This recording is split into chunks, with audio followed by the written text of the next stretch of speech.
Bonjour tout le monde, j'espère que vous allez bien. Juste une toute petite introduction rapide. Je sais que vous n'aimez pas beaucoup ça, mais une petite introduction rapide pour ces fenêtres sur soi que je vous propose là depuis donc cette mi-mars jusqu'à mi-avril. J'espère que ça vous conviendra.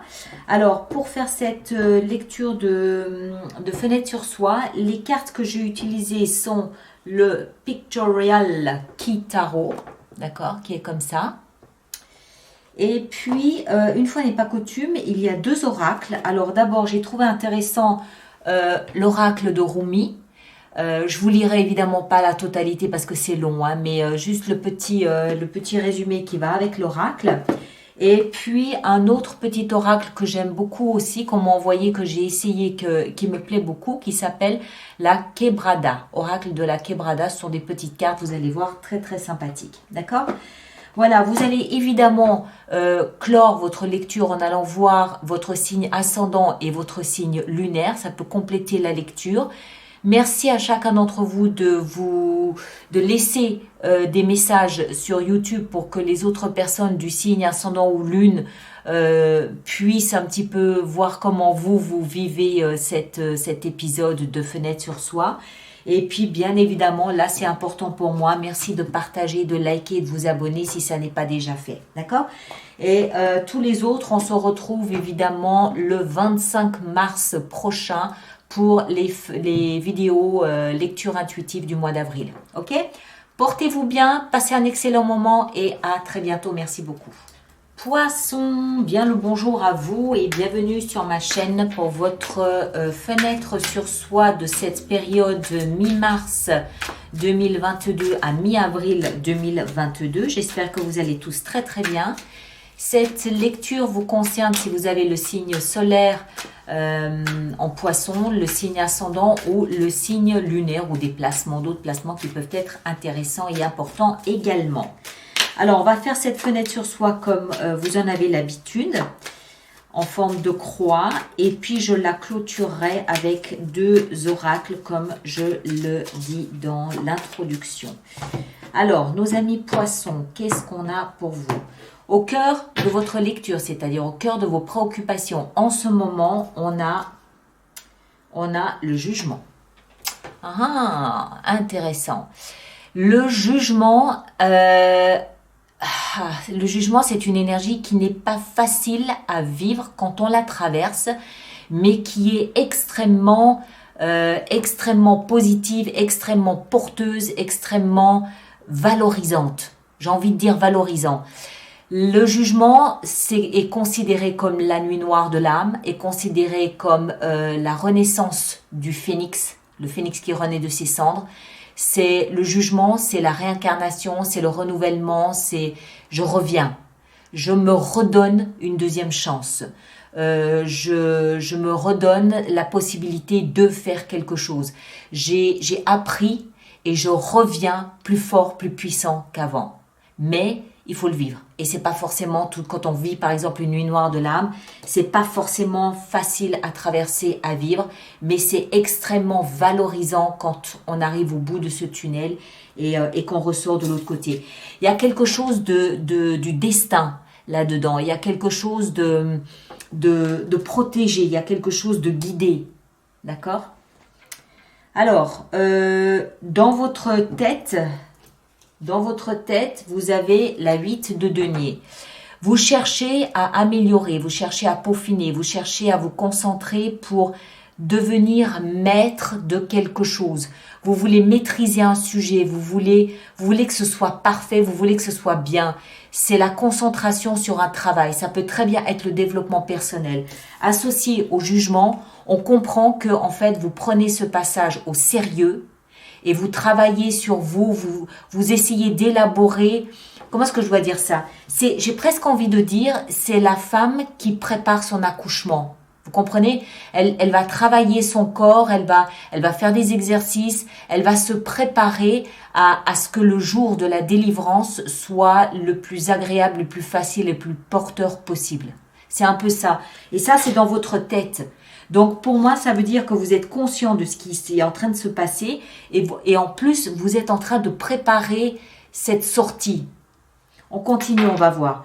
De là d'où vous venez et qui vous amène là-dedans, la 6 de bâton. Vous provenez d'un espace où vous avez connu le succès. Vous provenez d'un espace qui a pu être considéré comme un champ de bataille. Vous avez mené un combat, vous avez mené une bataille et vous en êtes sorti victorieux. Le jugement peut à ce moment-là être considéré comme un cadeau. D'accord? On n'oublie pas que le phénix, pour renaître de ses cendres, il doit d'abord mourir. Sur le champ de bataille peut-être. Quand vous traversez cette période, quand vous arrivez à lâcher prise sur une transformation qui se fait à l'intérieur de vous, quand vous arrivez à lâcher prise, à faire confiance à la vie et à vous laisser emmener par ce processus, vous êtes vainqueur. Vous êtes le héros qui revient du champ de bataille. Et à partir de ce moment-là, le processus de renaissance peut se mettre en place. D'accord ? Je pense que c'est quelque chose qui ça fait pas 24 heures. Hein. C'est quelque chose qui se prépare depuis un certain laps de temps quand même aussi déjà. La base, le socle, sur quoi vous vous appuyez pour avancer, pour évoluer. Oh punaise, waouh. La mort. La mort, c'est la fin d'un état pour permettre à quelque chose de nouveau de prendre sa place. Dans la mort, il faut voir le symbole de la mort. Vous allez vous promener dans la nature, vous voyez, je sais pas, vous voyez un arbre qui est mort, qui a fait son temps, qui va pourrir sur place, qui va venir nourrir le sol, nourrir le terrain pour permettre à un nouvel arbre de prendre place et de s'élever en direction du soleil et du ciel. C'est exactement ça. Ce qui vous aide, c'est ce processus de transformation, ce processus de métamorphose. Le phénix, encore une fois, pour renaître, il faut qu'il soit brûlé au préalable, mort. D'accord ? Donc, bien évidemment, personne ne va mourir, on est bien d'accord, mais vous comprenez là-dedans que vous êtes en grande transformation et pour que le processus puisse arriver jusqu'au bout, il faut lâcher prise, laissez-vous emmener dans ce processus, de toute façon, vous le savez, préparez cette sortie, préparez cet accouchement parce que c'est tout ce que vous avez à faire. La vie se charge du reste. Et là où vous allez, ici, vous allez vers le roi de bâton. Excellent. Excellent. Le roi de bâton, alors, il peut s'agir d'une personne vers laquelle vous vous dirigez, oui. Auquel cas, ça peut être quelqu'un d'un signe de feu, bélier, lion ou sagittaire. Quelqu'un peut-être de plus âgé que vous. Quelqu'un peut-être surtout de plus confiant en lui que vous. Si ce n'est pas une personne vers laquelle vous allez, c'est que vous vous dirigez, vous, vers cette énergie pour l'endosser. Et l'énergie du roi de bâton, c'est une des plus confiantes. C'est une énergie qui sait ce qu'elle veut. C'est une énergie qui s'assume parce que c'est un roi. C'est une énergie qui est charismatique.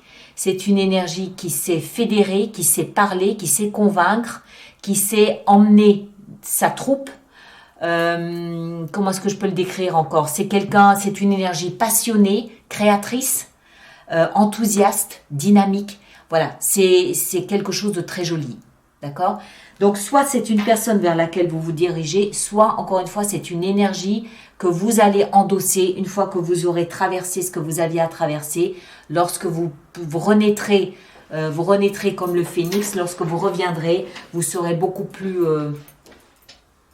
j'ai pas envie de dire puissant, parce que c'est pas forcément être plus puissant, mais plus confiant, plus certain de ce que vous dégagez, plus certain de votre rayonnement, plus certain de votre aspect physique aussi accessoirement, hein, d'accord ? Waouh, eh ben dites donc.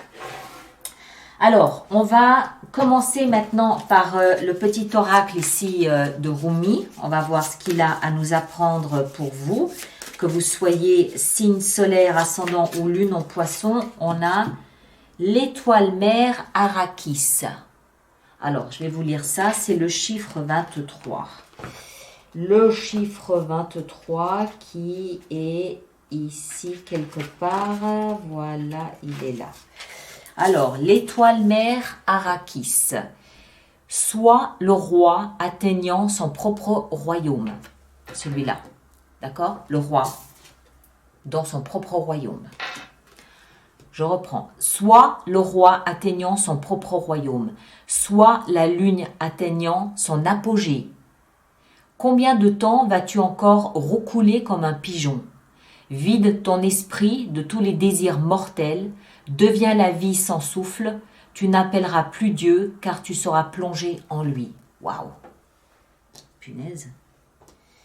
Je pense que c'est lié à cette transformation que peut-être d'une certaine façon vous appelez à vous, mais peut-être que c'est une transformation que vous avez observée, que vous avez rêvé, que vous avez appelé de vos voeux, sans jamais oser entrer dans ce processus de transformation. Et là, en ce moment, c'est peut-être l'occasion rêvée de laisser ce processus faire le travail qu'il a à faire. D'accord? On en prend encore une petite ici pour voir si on a plus d'informations. Alors, qu'est-ce qu'on a? Protection. Voilà. Tout ça se fait sous la protection de la vie, de l'univers, de vos guides, de ce que vous voulez, vous donnez le nom que vous voulez. Tout ça est protégé. Je vous l'ai dit, la renaissance, c'est quelque chose où en fait on peut y voir peut-être la griffe du destin. C'était écrit. D'accord? C'était écrit, mais peut-être qu'il fallait que vous soyez prêts, comme le dit ici l'oracle de Rumi, peut-être qu'il fallait que vous soyez prêts, de ne pas vous agripper à ce que vous connaissez, mais oser lâcher et entrer dans ce processus de transformation. Waouh! Merci mes chers. Alors allez voir votre signe ascendant ou lunaire si ce n'est pas Poisson. Merci de laisser vos commentaires sur YouTube. Et puis nous, on se retrouve le 25 mars pour les lectures intuitives du mois d'avril. D'accord? Merci à vous tous et à très bientôt.